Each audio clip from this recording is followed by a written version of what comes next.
All right, so let's continue a little bit with our story here. Well, you now know a little bit better who we are and our kids. We introduced our kids to you guys as well, and you get to know them a little bit. You see, we are just normal people, normal family. I got to know Jesus, our Savior, and really thankful for that. And so maybe you are asking, like, okay, the whole missions thing, like, where did that come from and how did that happen?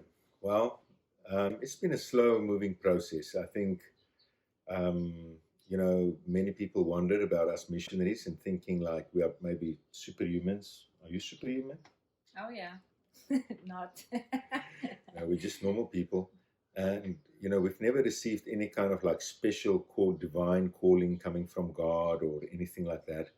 Like an angel coming down from heaven, telling Yeah, us to go. no angels from heaven, no lightning bulbs, no, special kind of sounds at night or anything like that, like Samuel, or anything. But I would say with me specifically, is after I became a believer, there was definitely as a young believer, there was a thankfulness for my salvation.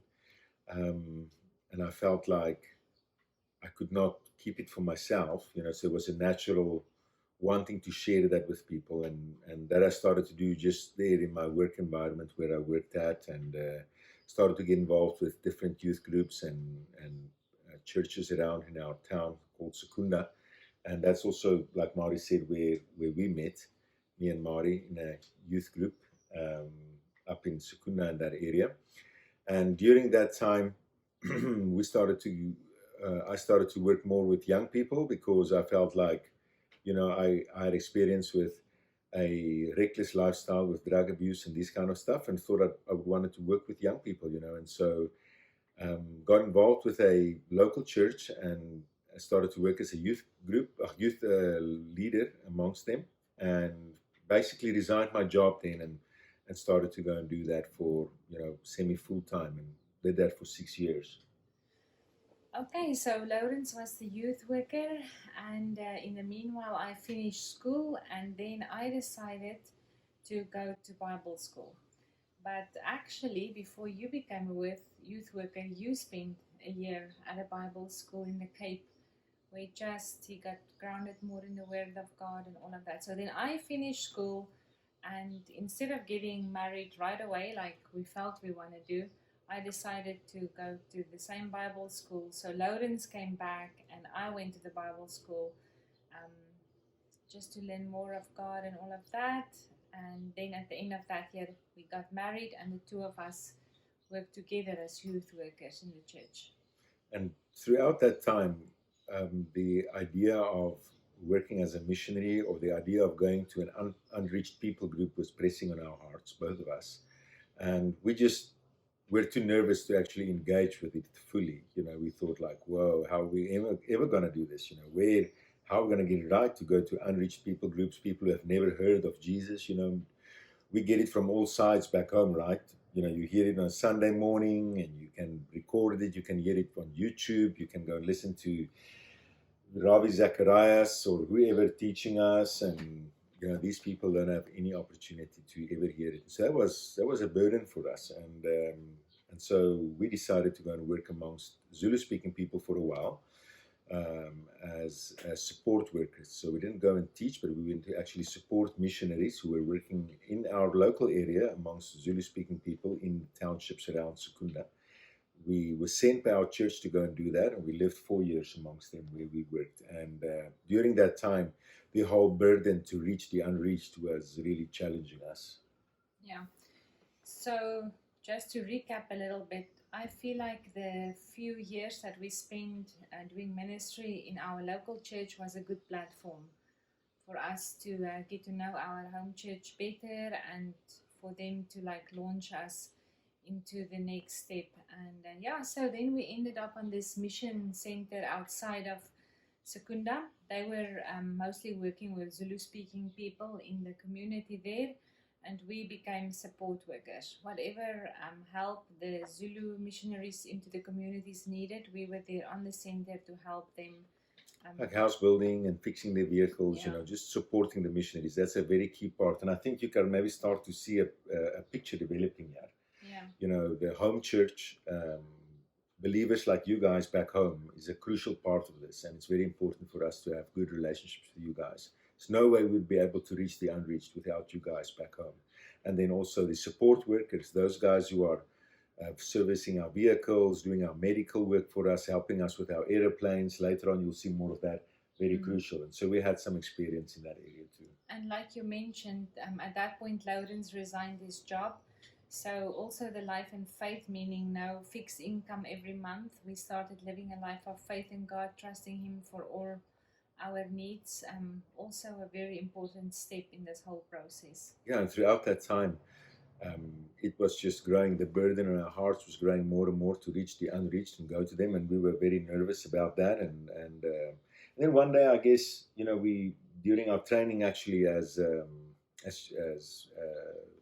kids in our kids program training or youth training, we watched a video called Itao, and there will be a link, or Ian can share a link with you guys, and you can actually watch the video.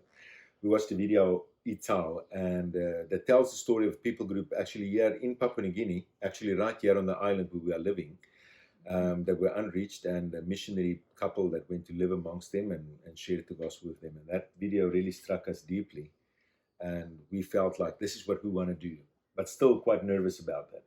Yeah, so basically we watched that movie and we're like, that is what we want to do. That is us. This is how we see us in the future, how we want to live life, is bringing the gospels to an unreached people group who will never hear if we don't go. And learning their language and getting to know their culture, doing it like a long-term, full-time process.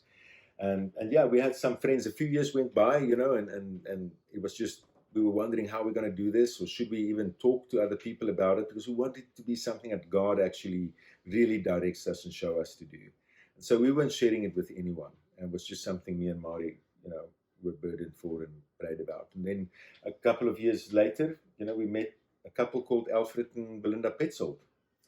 Yeah, and because we were wondering, okay, so we have this burden to become missionaries outside South Africa amongst the unleashed people groups, but how do we go about? We just pack up a suitcase each and here we go, not really even know where we are going, or how will this work? So we met Alfred and Belinda. Actually, they were on their way to a Bible school or a training institute in England called New Tribes Mission. So they were on their way there, and they had a whole box of brochures and videos and stuff about this organization. So we went to their house to greet them, and Belinda just handed the box to us and said, Lauretis, we're passing this information on to you guys. You should know about New Tribes Mission. Yeah, and so there was a disc in there with a little video, and we watched the video, and it was Itao again. And it was the story of Mark Zook, who worked amongst the Moke, and he got his training with New Tribes Mission. And yeah, I guess God kind of confirmed a little bit more just the direction he wanted us to go in. And I remember the night when we looked through that shoebox of stuff, I said to Lawrence, this is a great organization. I love the training they give to people, because if I think of ourselves, we know nothing about how to do this thing. And I said to Lawrence, if God ever calls us to be missionaries overseas somewhere, this is the place that we should go to for training, not knowing. Yeah, not knowing. And we also appreciated, again, New Tribes' emphasis on the local church, on the home church, and that we aren't working for New Tribes. We aren't sent by New Tribes. We are sent by you guys back home, and very key part of the whole process. And so a little bit of time went by, and one of the missionaries that we were working with, one of our leaders that we were working with in this little mission setup just outside of Secunda, came to us one day and as a group and told us that he feels that it's necessary for us as a mission to engage with a unreached people group outside of the boundaries of our country. When we heard that, we were like, okay, this is getting closer now to our, to what we have been experiencing for a long time. But again, a little bit of worried about it, so we left it there and didn't say anything about it. Just heard what he said and prayed about it. I took the shoebox of information that I have, though, and I handed it to the director there, and I said, okay, so you have the vision of sending one of us to the foreign mission field, but I have a institute that can give training to whoever you send, And I handed him the shoebox and I said, well, you have the vision and here's the place to send the new missionaries to get training. And so, yeah, we were praying about it and didn't want to tell anyone. We really wanted to make sure this is something that God does. So worried that it's maybe something that we want to do, you know, because missions might look very romantic, if you can say, or, you know, it's an adventure. But yeah, today we know that it's actually not easy at all, and it's not romantic at all, and it's very tough. And luckily, through God's grace, those years we went in a hurry and we left it, and not long. Some other people tried to apply but didn't work, and eventually the director actually came to me and Mari and asked us and said that he has it on his heart, you know, that we should actually go and pray about that. And that was kind of like the final shot, you know, from God, you know, the kind of final shove from him. And we told him, well, we've been praying about this for many years. And him asking us, you know, really confirmed some of that. And so, we took yeah. it to the little board of people that we had there, and we said, okay, we're going to give it one final sift process, like just pray with us, all of you, and decide if you all feel that this is what God wants us, the Laureti family, to do. And they did, and there were no one were against it, so yeah. And then we thought, like, okay, we'll test it a bit more. And we went to our home church that sent us to this mission and some other believers and asked them to pray about it. And they were all the elders and leaders prayed about that and were happy about it and felt at peace with it. And so there was no way out. And yeah, then the whole process started, you know, the first big step of going to the UK. Yeah, and I can still remember sending Mari to with some friends to the UK embassy, the embassy, and we thought it's just going to be chop and easy to, you know, and we went spending lots of money and we weren't accepted to go. Eventually they asked us that we would need a whole year's income in our bank as a testimony that we can afford staying there as a family of 5 people, because it was me and Mari and 3 of our kids. No problem for a missionary, hey? You just like pull up the bank statement and there's lots of money in there, and the UK will be happy to accept us as students. And well, that wasn't true. And we can't go into all the details. Our time is up. But, you know, God eventually opened up all those doors. And 6 months later, we were in the UK, started our training with New Tribes Mission. And yeah.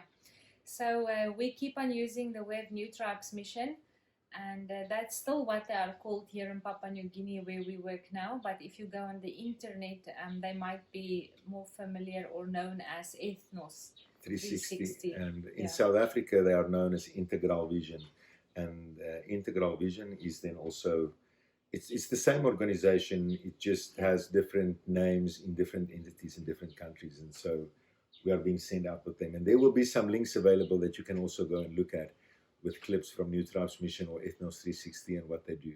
But yeah, next time we'll share a little bit more about the journey from then on. Yeah. Thank you very much.